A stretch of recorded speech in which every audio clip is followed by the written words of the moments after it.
हमारे चैनल को सब्सक्राइब करें और बेल आइकन दबाएं।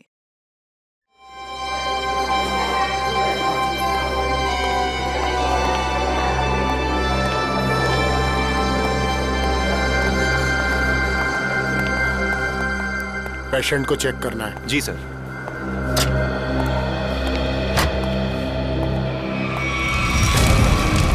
ये क्या? आग! रघु, मंगेश, जल्दी आओ, यहाँ पे आग लगी है, पेशेंट जला है, जल्दी आओ, फायर एक्सटिंग्विशर लेके आओ, जल्दी करो, जल्दी लेके आओ, जल्दी जल्दी जल्दी करो, जल्दी।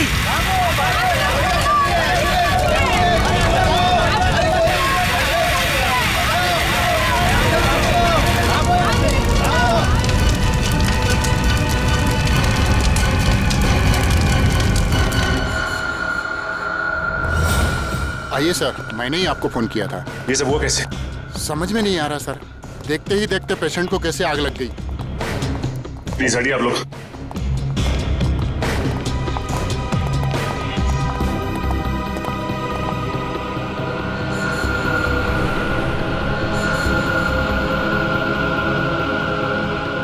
तुम सब जिस वक्त ये आग लगी उस वक्त कोई और भी था कमरे में?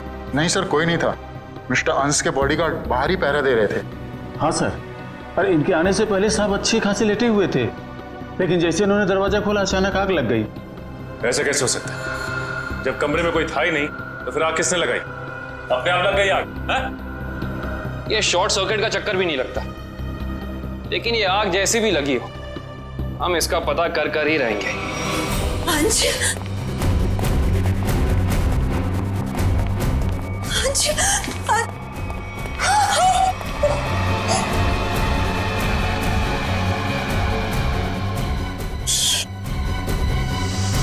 सर, मिस्टर अंश की वाइफ और बेटा। अंश को आग कैसे लगी, कैसे हो गया ये सब? पापा उठिए, पापा क्या हो गया आपको? पापा संभालिए अपने आप को। देखिए थोड़े वक्त के लिए आप लोग बाहर कॉरिडोर में इंतजार कीजिए। पंकज प्लीज चलिए। पापा आइए। डॉक्टर साहब, अंश जी यहाँ कौन सी बीमारी का इलाज कराने के लिए एडमिट हुए थे? कल रात इन्हें फूड पॉइजनिंग की वजह से लाया गया था। इनके घर पार्टी थी, शायद कुछ उल्टा सीधा खा लिया होगा।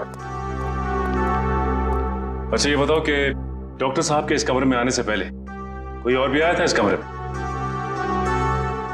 हाँ सर, 2 लोग आए हुए थे, एक कमरे की साफ सफाई करने वाला और दूसरा बिस्तर की चादर बदलने वाली।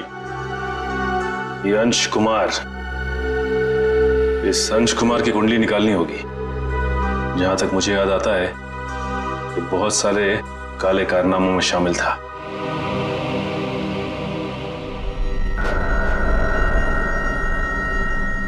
पंकज, रिधिमा और अंकित को घर भेज दिया? हाँ सर, बहुत रो रहे थे बेचारे।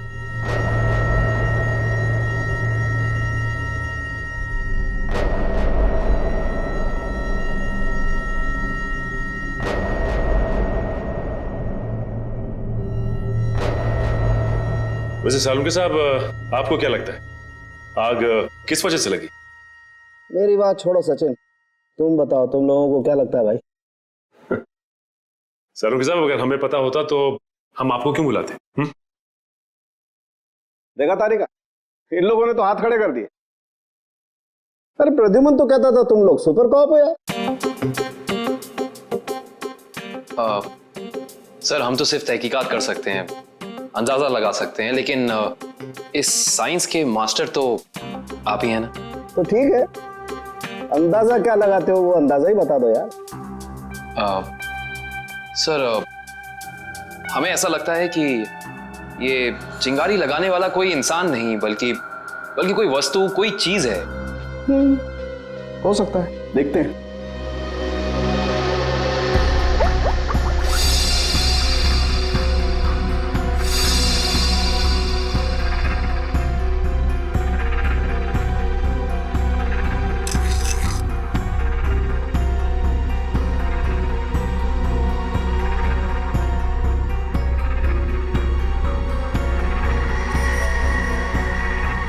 ये बात है।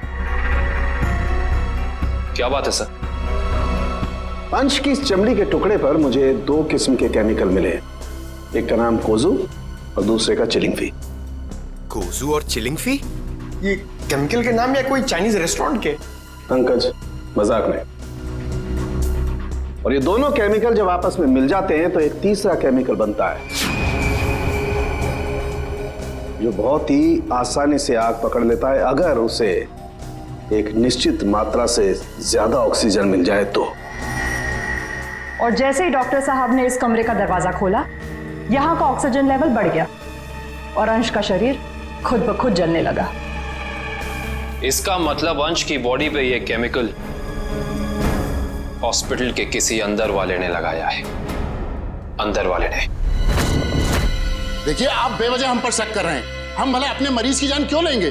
डॉक्टर साहब, हम भी यही जानना चाहते हैं कि आपने किसके कहने पे वो केमिकल अंश की बॉडी पे लगाया। देखिए, मैंने मिस्टर अंश को छुआ तक नहीं। मैं तो एक एक दवाइयां उनके बॉडीगार्ड के सामने देता था। अगर आपने नहीं छुआ तो किसने किया है? किसने स्पंज बाथ दिया उसे? देखिए, मिस्टर अंश यहाँ पर फूड पॉइजनिंग के इलाज के लिए आए थे, तो स्पंज बाथ देने का तो सवाल ही नहीं उठता। मैं कह रहा हूँ ना कि हम में से किसी ने भी उनकी बॉडी के ऊपर कोई केमिकल नहीं लगाया। अच्छा, तो आप ये कहना चाहते हैं कि डॉक्टर सालुंके गलत कह रहे हैं? जी नहीं, मैं ये बिल्कुल नहीं कह रहा हूँ। मैं सिर्फ इतना कह रहा हूँ कि मैंने या मेरे किसी भी स्टाफ ने उनकी बॉडी के ऊपर कोई केमिकल नहीं लगाया है। 2 लोग आए हुए थे, एक कमरे की साफ सफाई करने वाला और दूसरा बिस्तर की चादर बदलने वाली। माय गॉड, कहीं वो केमिकल उस चादर पे तो नहीं लगा हुआ था जो अंश के कमरे में बिछी हुई थी? डॉक्टर साहब, ये सारी बेडशीट कहाँ रखी जाती? देखिए सर, यहाँ पर सारे रूम नंबर्स लिखे हुए हैं और उस कमरे के रूम के अनुसार वहाँ की बेडशीट और बाकी का सामान रखा हुआ है। सर, ये अंश के रूम का लॉकर है।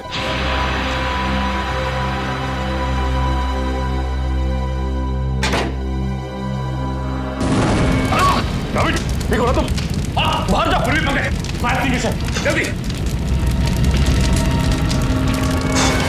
फास्ट।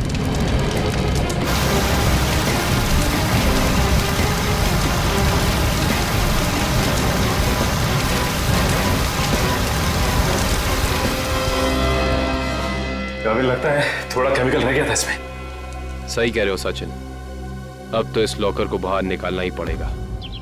आप लोग प्लीज थोड़ा पीछे रहिए।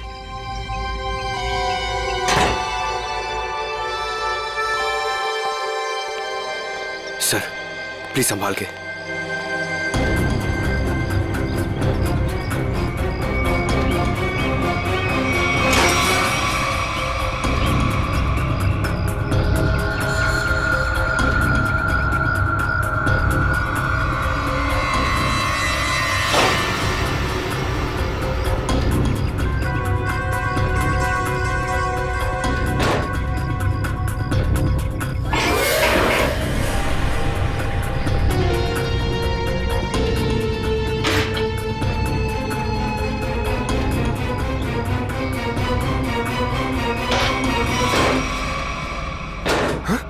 सर, ये क्या? आपकी बार तो आग ही नहीं लगी। क्या बोल रहे? आग सिर्फ इसमें लगी। ये देखो, सिर्फ ये बैग जला है, बाकी सारी की सारी चीजें बिल्कुल वैसी हैं। ये देखो। सर, इसका मतलब केमिकल इस बैग में होगा और बेडशीट इसी बैग में लाई होगी। हाँ पंकज, एग्जैक्टली ऐसा ही हुआ है। डॉक्टर साहब, ये वही लेडी है ना जिन्होंने अंश के कमरे में वो चादर बिछाई थी? जी सर, शीला। मैंने कुछ नहीं किया सर। मैं इन केमिकल्स के बारे में जानती तक नहीं हूँ। ज्यादा भोली मत बनो। अंश के कमरे की चादर तुमने ही बदली थी ना? बदली थी, मगर क्या? एक औरत ने मुझे 50,000 रुपए दिए थे और कहा था अंश साहब के कमरे में ये चादर बदल देना। उसने आपको पैसे दिए और आपने पैसे ले लिए? हाँ? एक बार भी नहीं सोचा कि इसके पीछे उसका मकसद क्या है? मुझे क्या पता था साहब,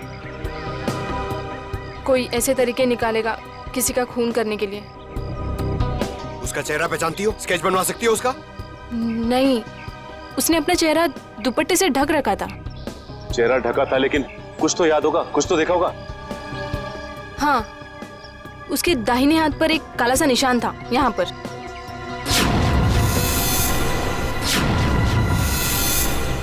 ठीक है, आप लोग जा सकते हैं। जी सर। अंश को फूड पॉइजनिंग हुई उसके घर पे, जिसके बाद वो हॉस्पिटल में एडमिट हुआ। और कमाल की बात है कि हॉस्पिटल में आने के बाद जल के मर गया। तो गड़बड़ है।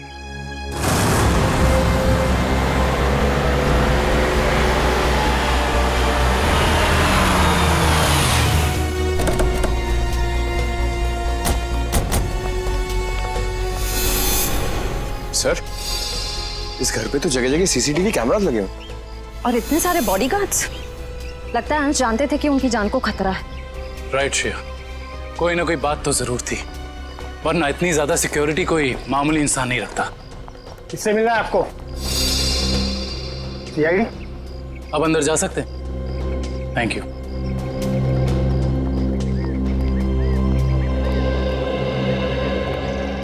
सर, ये घर तो बड़ा आलीशान है। अंश बहुत पैसे वाला रहा होगा। जितना बड़ा आदमी उसके उतने ज्यादा दुश्मन। नमस्कार। नमस्ते। आपसे कुछ सवाल पूछने थे। जी पूछिए। जिस रात अंश जी की तबीयत खराब हुई, उस रात उनका खाना किसने बनाया था? साहब, खाना तो मैंने बनाया था, लेकिन मैंने कुछ नहीं किया। तो फिर सिर्फ अंश की तबीयत क्यों खराब हो और किसी की क्यों नहीं? मुझे मालूम नहीं। अब मालूम नहीं कहने से तो काम नहीं चलेगा ना। कोई तो था जो चाहता था कि अंश हॉस्पिटल पहुंचे, ताकि वहां वो खूनी बड़ी आसानी से उस जुर्म को अंजाम दे सके। एनीवेज, हमें उस पार्टी की गेस्ट लिस्ट चाहिए थी। जी। गोपी पिछले 5 साल से उनका खाना बना रहा है, ये ऐसा कुछ नहीं कर सकता। तो और कौन कर सकता है? क्या आपको किसी पर शक है? शायद गगन। गगन?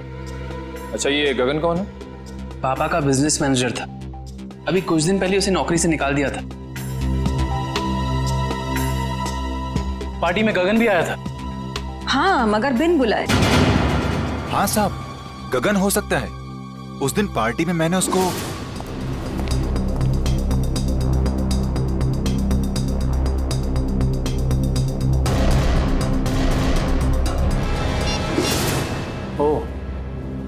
तो अंश गगन पे चिल्ला रहे थे? हाँ साहब, पर म्यूजिक की आवाज बहुत तेज थी। मैं समझ नहीं पाया कि साहब गगन को क्यों डांट रहे थे। मगर अंश ने गगन को नौकरी से क्यों निकाला था? पता नहीं, मगर जरूर कोई बड़ी बात रही होगी जो उन्होंने अपने 10 साल पुराने एम्प्लॉय को एक ही झटके में काम से बाहर निकाल दिया। गगन को नौकरी से क्यों निकाल दिया था, इसका जवाब ढूंढना होगा। क्या अंशी की मौत हो गई है? जी हाँ, और हमें शक है कि उनकी मौत में आपके पति गगन का हाथ है। ये क्या कह रहे हैं आप? गगन अपनी जान दे सकते हैं, पर वो किसी की जान लेने की कभी सोच भी नहीं सकते। सोचा नहीं, बल्कि कर दिया।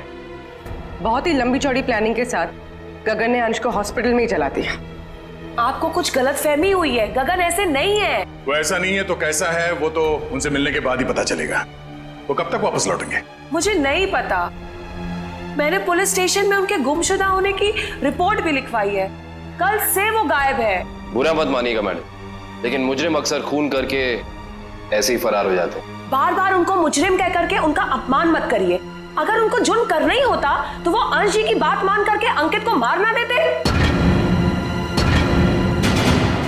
एक मिनट, क्या कहा आपने? अंश जी ने गगन को अपने बेटे अंकित का खून करने का काम सौंपा था, पर गगन ने साफ इनकार कर दिया और इसी वजह से उन्होंने गगन को नौकरी से निकाल दिया। ओह, तो इस वजह से गगन को नौकरी से निकाल दिया गया। और कोई बाप अपने बेटे को मरवाना क्यों चाहेगा? सर नहीं सर, ऐसा नहीं हो सकता। आप प्लीज कह दीजिए झूठ है। मेरे पापा मुझे मारने की प्लानिंग कभी कर ही नहीं सकते। हम जानते हैं ये बात आप लोगों के लिए काफी धक्का पहुंचाने वाली है। गगन की पत्नी झूठ बोल रही है। अपने पति को बचाने के लिए कुछ भी मनगढ़ंत कहानी बना रही है वो।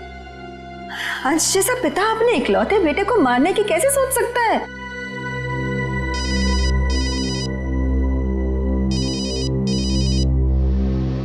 किसका फोन है अंकित? चाहो तो बात कर लो। नहीं सर, इम्पोर्टेंट फोन नहीं है। एक्चुअली मेरा एक फ्रेंड मुझे मिलने के लिए परेशान कर रहा है और फिलहाल मैं किसी से मिलना नहीं चाहता। सर, अगर आपके सवाल पूरे हो गए हों तो क्या हम जा सकते हैं अब? हमें अंश की शोक सभा की तैयारी करनी है। ठीक है, आप जा सकते हैं। इशिता। Yes sir.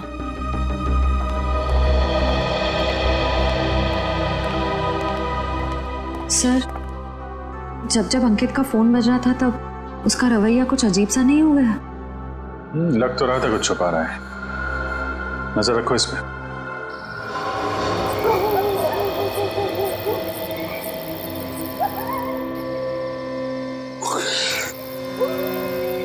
सर, हम लोग क्या रात भर यहीं खड़े रह के पहरा देंगे? रात बहुत काम की चीज होती है पंकज। जो काम दिन के खुले उजाले में नहीं किए जा सकते ना, वो रात के साए में हो जाते हैं। सर, अंकित आ रहा है। आ नहीं रहा श्रेया, हमें ले जा रहा है अगले सुराग तक।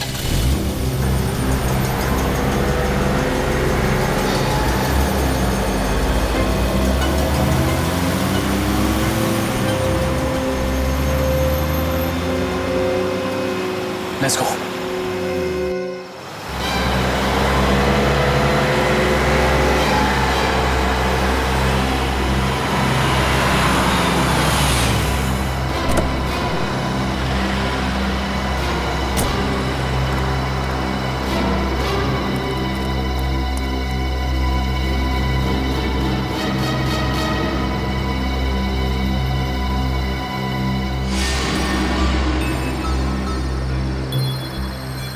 सर, ये इतनी रात को यहाँ ढाबे पे खाना खाने को आया है?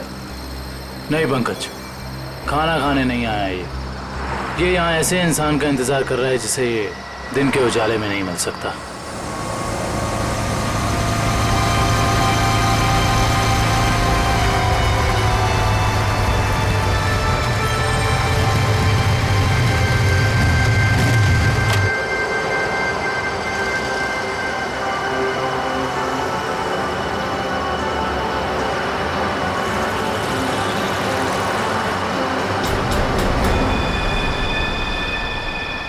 सर, मैंने तो सोचा ये लड़का होगा, ये तो लड़की निकली।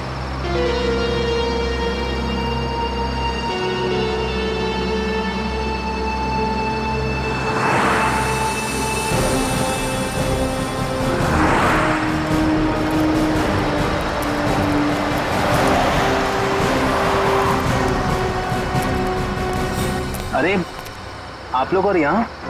हाँ, हम बहुत मेहनत कर रहे हैं आपके पापा के खूनी को ढूंढने की। वैसे ये कौन है? ये स्वाति, मेरी बेस्ट फ्रेंड है। हाँ, वो तो हमने देख ही लिया है। देखिए आप लोग प्लीज मेरी मम्मा से मत कहिएगा कि मैं इससे यहाँ मिला हूँ। क्यों? वो आंटी मुझे इतना पसंद नहीं करती। क्यों पसंद नहीं करती? मालूम नहीं, पर नहीं करती, और उनके गुस्से से मुझे बहुत डर लगता है। ठीक है, नहीं बताएंगे। सब बचपन से ही मुझे प्रिंसिपल ऑफिस के बाहर खड़े होने में बड़ा डर लगता था। कभी सोचा नहीं था कि सीआईडी का काम मुझे एक बार फिर यहीं ले आएगा। काफी शरारती बच्चे थे तुम, इसलिए प्रिंसिपल के कैबिन के बाहर खड़े कर दिए जाते थे। बस यूं ही कभी कभी टीचर पनिश कर देते थे। आइए, आपको प्रिंसिपल साहब ने अंदर बुलाया। हेलो। हेलो, सॉरी आप लोगों को इंतजार करना पड़ा। That's okay. हम यहाँ अंकित कुमार नाम के एक स्टूडेंट के बारे में कुछ जानकारी हासिल करने आए हैं। अंकित कुमार? तो वो तो बहुत ही ब्राइट स्टूडेंट है इस कॉलेज का। पढ़ाई लिखाई, खेल कूद, डिबेट, ड्रामा, हर चीज में वो नंबर 1 रहता है। अच्छा, इतना होनहार है वो? हाँ, बल्कि इस बार कॉलेज का स्टूडेंट ऑफ ईयर अवार्ड भी तो उसे ही मिला है। ये देखिए, ये रही उसकी फोटो। इसमें अंकित कुमार कहाँ है? यही तो है। ये नहीं, आपको कोई गलतफहमी हो रही है। हम लोग अंश कुमार के बेटे अंकित कुमार के बारे में बात कर रहे हैं। हाँ हाँ, यही तो है, अंश कुमार और रिद्धिमा का बेटा। सर, सर अगर ये असली अंकित है तो फिर वो कौन है? जो कोई भी है उसके इरादे ठीक नहीं है, और रिद्धिमा जी ने हमें उसके बारे में बताया क्यों नहीं? रिद्धिमा जी कहाँ हैं? मैडम अपने कमरे में हैं। आइए।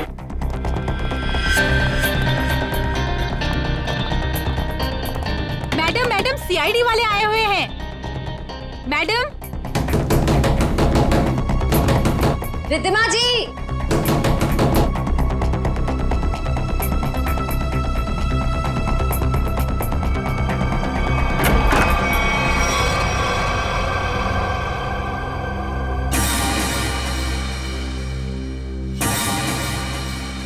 सर कमरे में तो कोई नहीं है।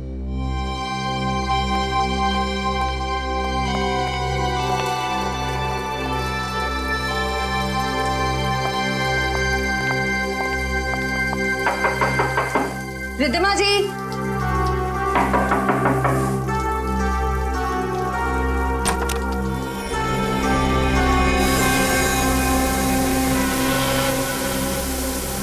सर यहाँ भी कोई नहीं है। सर ये देखिए सर, यहाँ पे खून भी लगा हुआ है।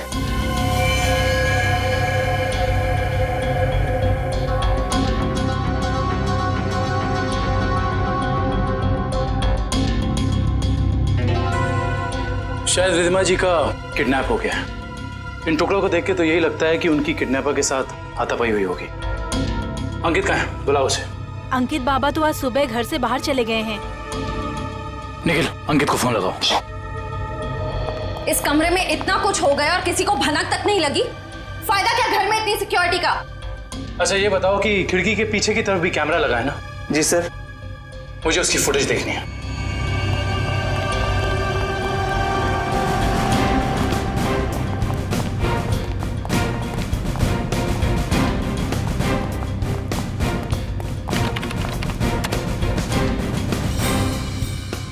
सॉरी सर, लगता है कैमरा 2 घंटे से बंद है।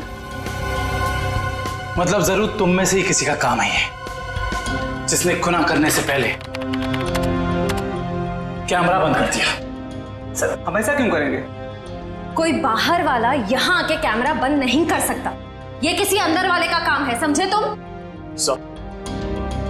यस सर, अंकित का फोन बंद आ रहा है।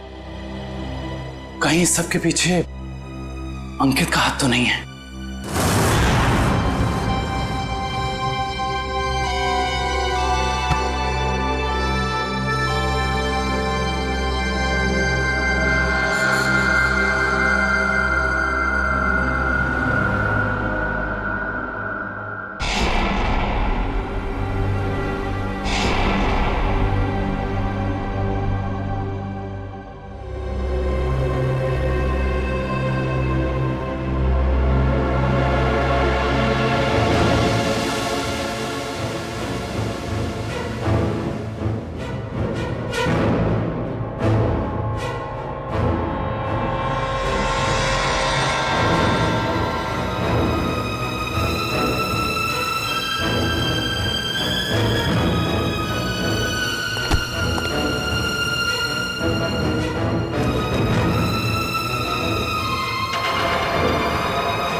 रिद्धिमा जी, रिद्धिमा जी, मैडम जी,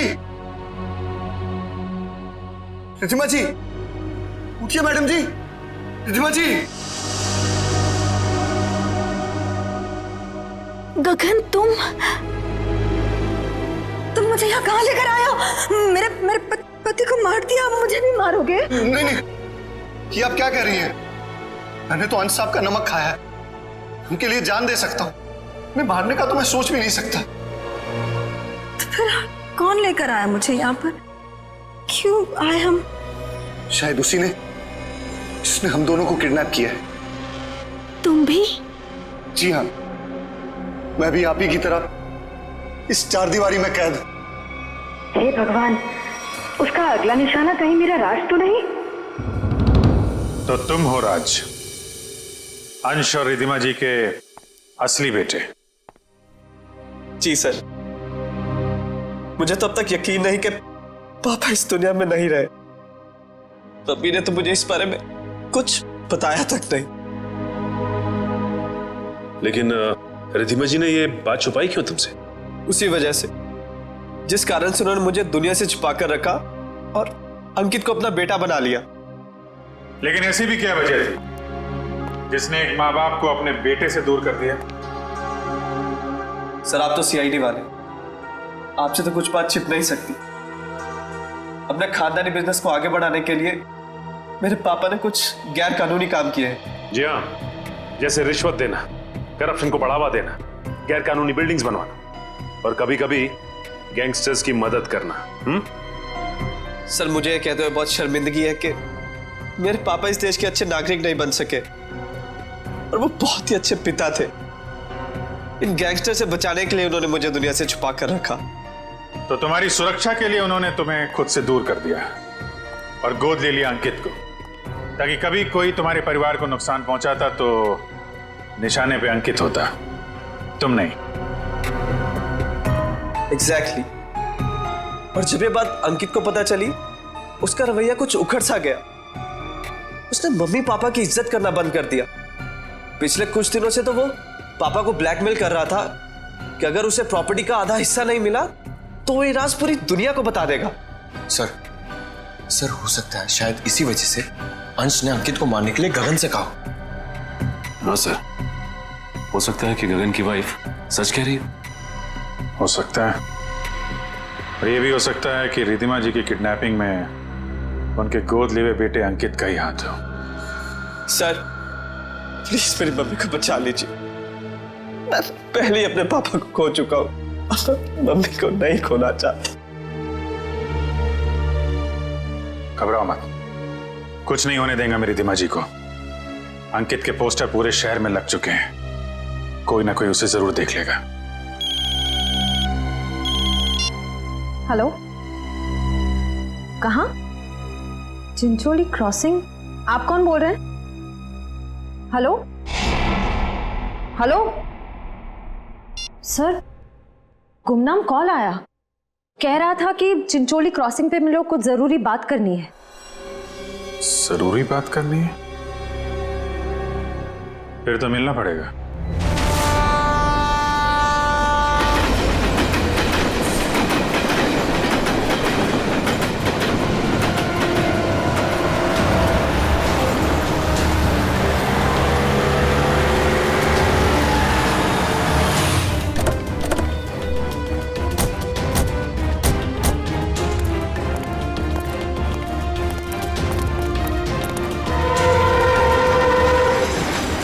क्या बताना चाहते थे?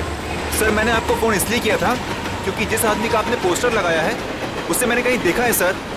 तुमने पक्का ध्यान से देखा ना? वो अंकित ही है। हाँ सर, वो अंकित ही था। कहाँ देखा है उसे? सर, अगर मैं आप लोगों को बताऊंगा तो कहीं मैं मुसीबत में न पड़ जाऊं सर। देखो, तुम्हें कुछ नहीं होगा। तुम बताओ, तुमने कहाँ देखा था अंकित को? सर, मैंने उसे हसनपुरा की चौल में देखा था सर। हसनपुरा चौल?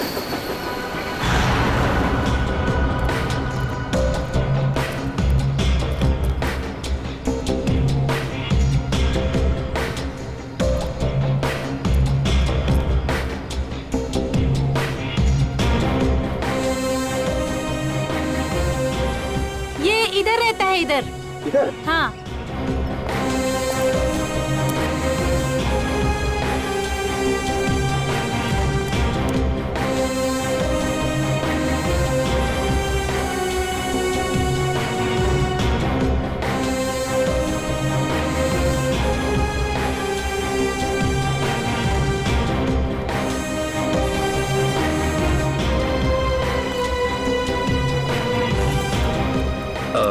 आपने इसे कहीं देखा है? हाँ, उस तरफ रहता है। Thank you. सर, पता चल गया, अंकित उस घर में आता जाता था। Sir sir sir sir sir, बहुत मुश्किल हुई सर, लेकिन मैंने पता कर लिया है। अंकित इसी घर में आता जाता था। ये घर में। पंकज, हम सबको पता है। अब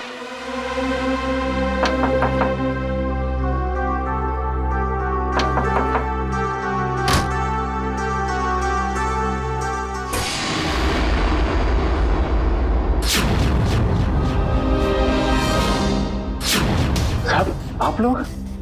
हाँ, हम लोग। सर यहाँ? हमें एक बॉडीगार्ड की जरूरत थी, तो सोचा क्यों ना तुमसे मिल लिया जाए। क्या मजाक करते हैं साहब? सीआईडी को कब से बॉडीगार्ड की जरूरत पड़ने लगी? जब से तुम जैसे बॉडीगार्ड गुनाह करने लग गए। जिस परिवार ने तुम्हें अपनी सुरक्षा के लिए रखा था, तुम उसे ही नुकसान पहुंचा रहे हो। ये क्या कह रहे हैं साहब आप? अंकित क्यों आता था यहाँ? अंकित बाबा यहाँ नहीं आए। हमसे झूठ बोलने का कोई फायदा नहीं है। सीआईडी से ना कोई बच सका है और ना बच पाएगा, इसलिए कह रहे हैं सब सच सच बता दो। हम जान चुके हैं कि अंकित अंशी का बेटा नहीं है। बताओ क्या सच है? बोलो क्या सच है? बताता हूँ। दरअसल में अंकित का असली बाप मैं हूँ। तुम? हाँ, अंश साहब मेरे बेटे को गोद लेना चाहते थे और मैं भी अपने बेटे के सुनहरे भविष्य के लिए उन्हें मना नहीं कर सका। मगर तुम्हारे अंकित ने जिस थाली में खाया उसी में छेद किया। पहले अंश को मार डाला, फिर रिद्धिमा को किडनैप कर लिया। नहीं साहब, मेरा बेटा ऐसा नहीं कर सकता। मैं उसे अच्छी तरह जानता हूँ। अगर ऐसा है तो हम अंकित को कुछ नहीं होने देंगे, लेकिन अब हमें साफ साफ बताओ ये अंकित हमें मिलेगा कहाँ? अंकित अपने दोस्त स्वाति के साथ है, ग्रीन सी लॉज में। ग्रीन सी लॉज?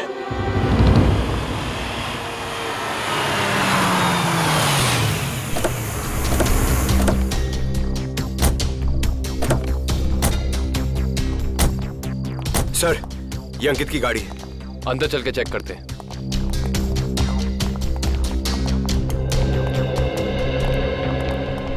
सीआईडी, उस सफेद गाड़ी में जो आए हैं वो कौन से कमरे में ठहरे हुए? Room number 113। Thank you. आओ।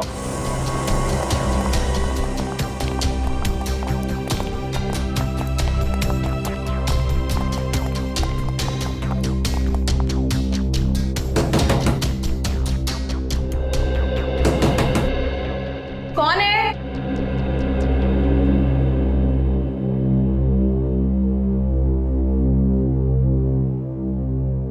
मैडम, हम रूम सर्विस से हैं। जरा खोलिए ना, चॉकलेट केक लाए हैं आपके लिए।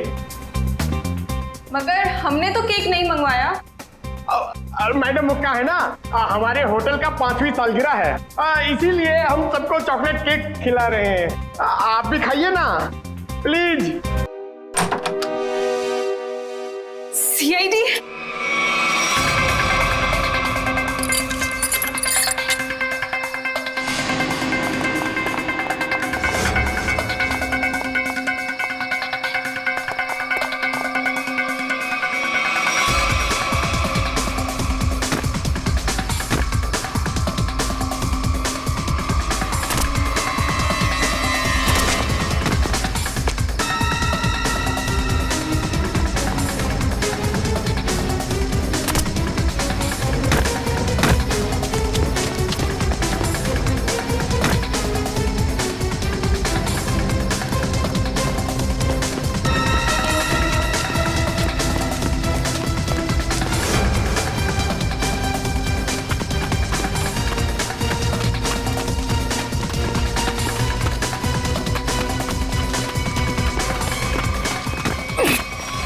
प्लीज मुझे छोड़ दो, please.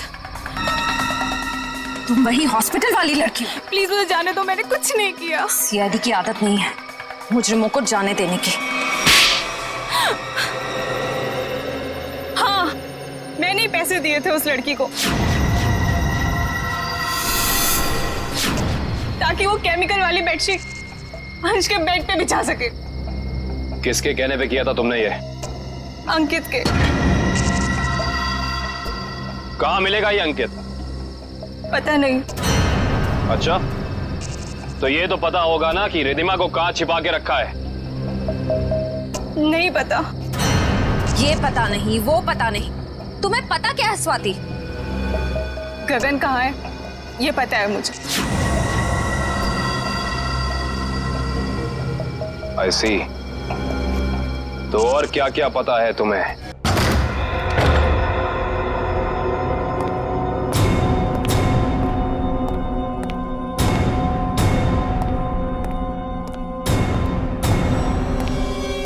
Hi mom, hi Gagan uncle.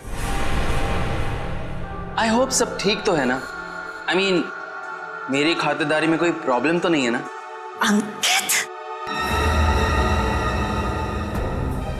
जरूर मेरी परवरिश में कुछ कमी रह गई होगी जो आज मुझे यह दिन देखने को मिल रहा है। हाँ, आपके परवरिश में कमी रह गई। बचपन से लेकर जवानी तक आप मुझे बेटा बेटा कहती रही, और आज एकदम से मुझे पता चलता है कि आप मेरी माँ नहीं है। माँ हो तो आप जैसी। लेकिन मैंने तुम्हें कभी अपने बेटे से कम प्यार नहीं किया अंकित। झूठ है, ये ड्रामा है। आप अपने बेटे को बचाना चाहती थी। माना कि ये सब राज को बचाने के लिए किया गया अंकित, लेकिन अंश और मैंने तुम्हें कभी भी उससे कम नहीं माना, उससे कम प्यार नहीं किया। मैं भी तो आपसे बहुत प्यार करता हूँ मम्मी, इसीलिए तो आपको पापा तक पहुंचाने के लिए यहाँ आया हूँ। और एक टिकट के साथ दूसरी बोनस टिकट फ्री। रिद्धिमा जी, गन उठा लीजिए, उसके सर पे खून सवार है।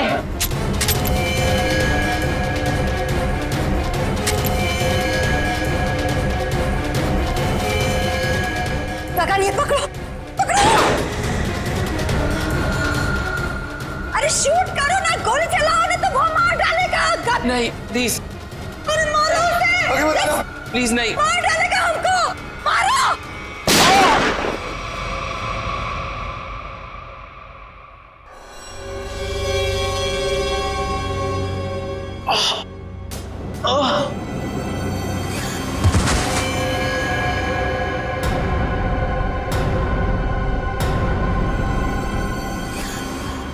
ये क्या क्या क्या तुमने उसे मार डाला? तुम उसके पैर पे फायर कर सकते थे ना, उसे मार डाला तुमने। गगन, व्हाट डिड यू डू? मेरे से घबराहट में गोली चल गई, वैसे मारना नहीं चाहता था।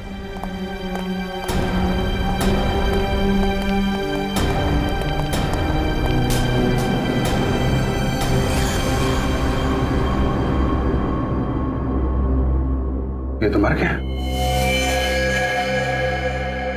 क्या ये सर? हाँ? कैसे हुआ ये? मैंने जानबूझ के नहीं मारा सर, मैं सिर्फ अपने आप को बचाना चाहता था। ये गगन सही कह रहा है, अगर हमने अपने बचाव के लिए इसे नहीं मारा होता तो ये हम दोनों को मार देता। हम समझ सकते हैं। श्रेया, इनके स्टेटमेंट रिकॉर्ड कर लो। आप लोग जाइए प्लीज इनके साथ में। चलिए।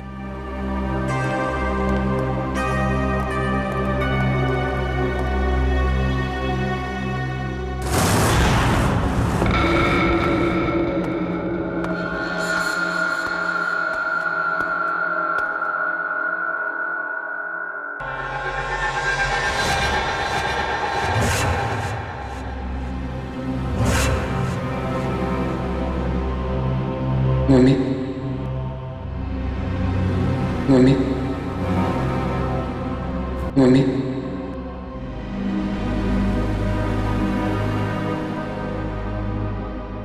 मम्मी,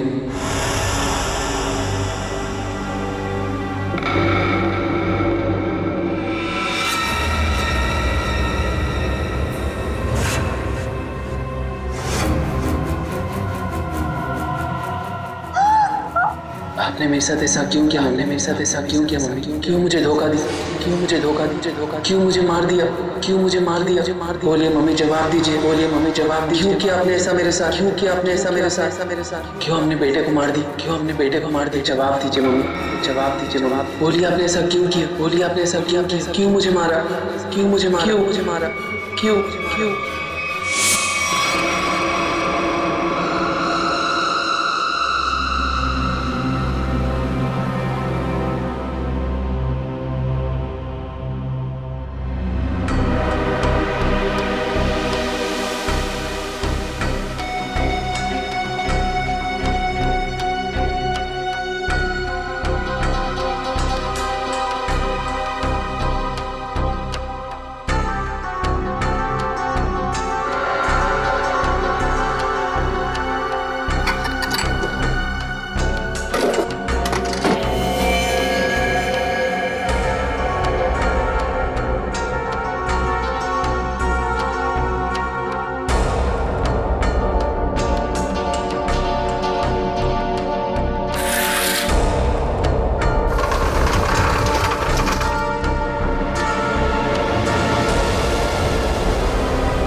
मरे हुए लोग कभी जिंदा नहीं होते रिधिमा जी।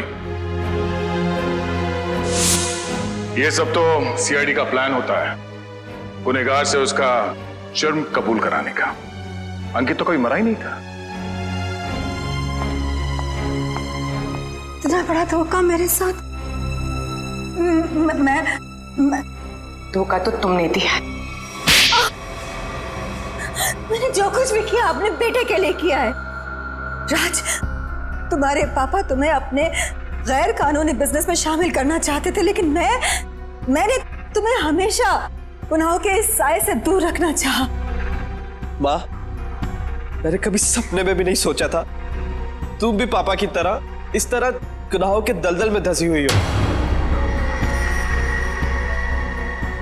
और इसीलिए इन्होंने पापा को मारने के लिए मेरी मदद ली थी और प्रॉपर्टी में 25% शेयर देने का वादा भी किया था।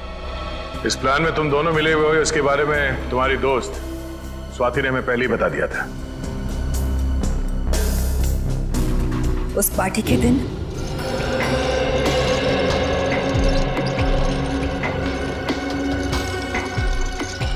ओह माय गॉड, कितना ऑयली खाना लेकर जा रहे हो साहब के लिए? डॉक्टर ने परहेज के लिए कहा है ना। जाओ सैंडविच और जूस लेकर आओ, जाओ। मगर साहब ने? साहब तुम्हारे बॉस हैं, बट साहब की बॉस मैं हूँ। जाओ। जी मैम।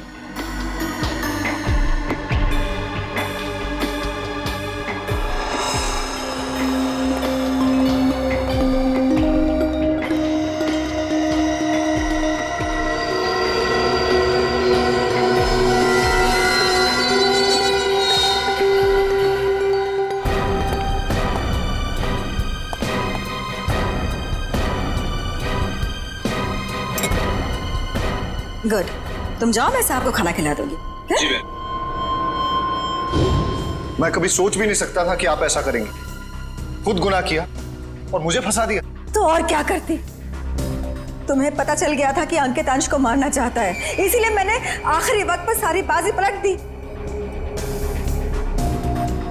और उस पलटी बाजी में मेरी भी बलि चढ़ा दी थी।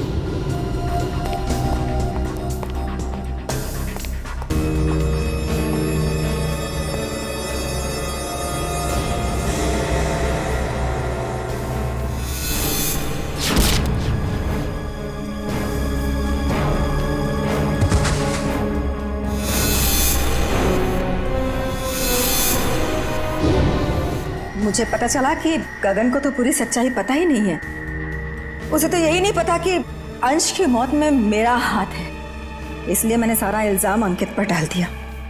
राज, मैंने ये सब तुम्हारे लिए किया बेटा। गुनाहों पे ममता की चादर ओढ़ देने से तुम्हारे पाप धुल नहीं जाएंगे मैडम। आप दोनों का फैसला अदालत करेगी, या तो फांसी होगी या फिर जिंदगी भर jail. For more updates, subscribe to our channel, click the show links and enjoy watching the videos.